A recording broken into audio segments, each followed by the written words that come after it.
We're going to talk a lot about Kyber crystals right now. Ooh. And I probably seem a little manic and a little crazy, but stay with me. I mean, you started out this video talking about Kyber crystals. It's going to get a little bit off the chain. Yeah, Kyber crystals are weird. Uh-huh.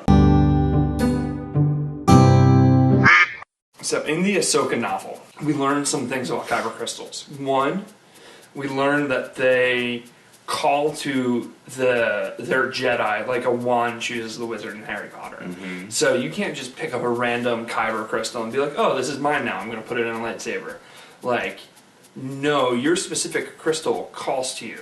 There's also some Clone Wars episodes that dig into this, but it's really explored in the Ahsoka novel. We learned from Catalyst that Kyber crystals they're not just rocks, they're actually alive. There's some sentience going on there. So they're like coral.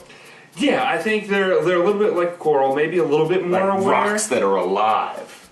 I kind of think they're similar to the trees in like the Narnia books. In Rogue One, Chirrut hears Jin's Kyber crystal. Like he's aware that like it's not just a rock on a necklace. Right.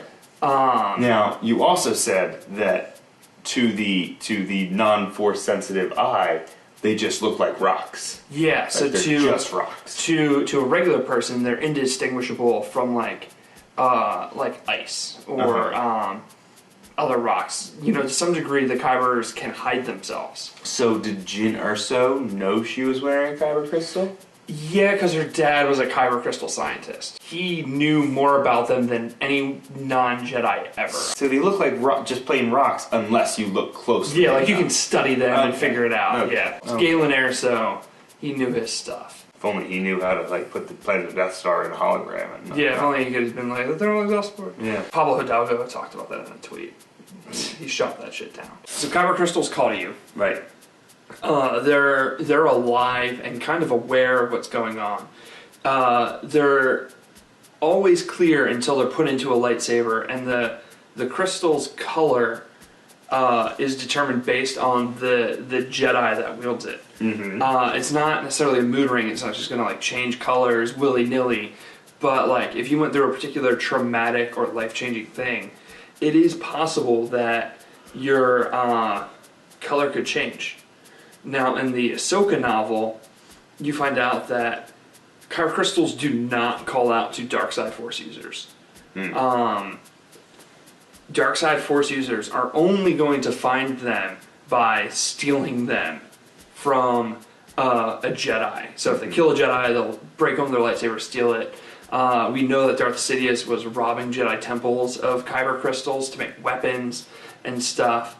And in order to turn a Kyber crystal red, you have to do what's called bleeding the crystal, where you fill it with dark side Force energy, and you corrupt it, and you bend it to your will, and it turns red because of that. I think that you bring up a good point with the wand choosing the wizard and comparing Kyber crystals and lightsabers to wands in Harry Potter, because wands in Harry Potter became almost a personification of magic.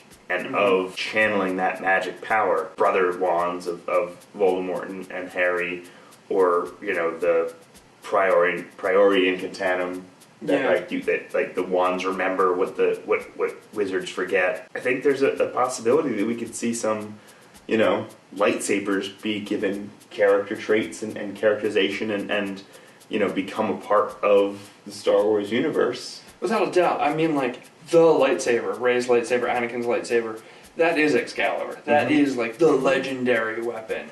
And it definitely has a personality now. Yeah. Let us know what you think about the crystal thing. Does it mean anything? Is this just me connecting dots that the story group didn't intend to be connected?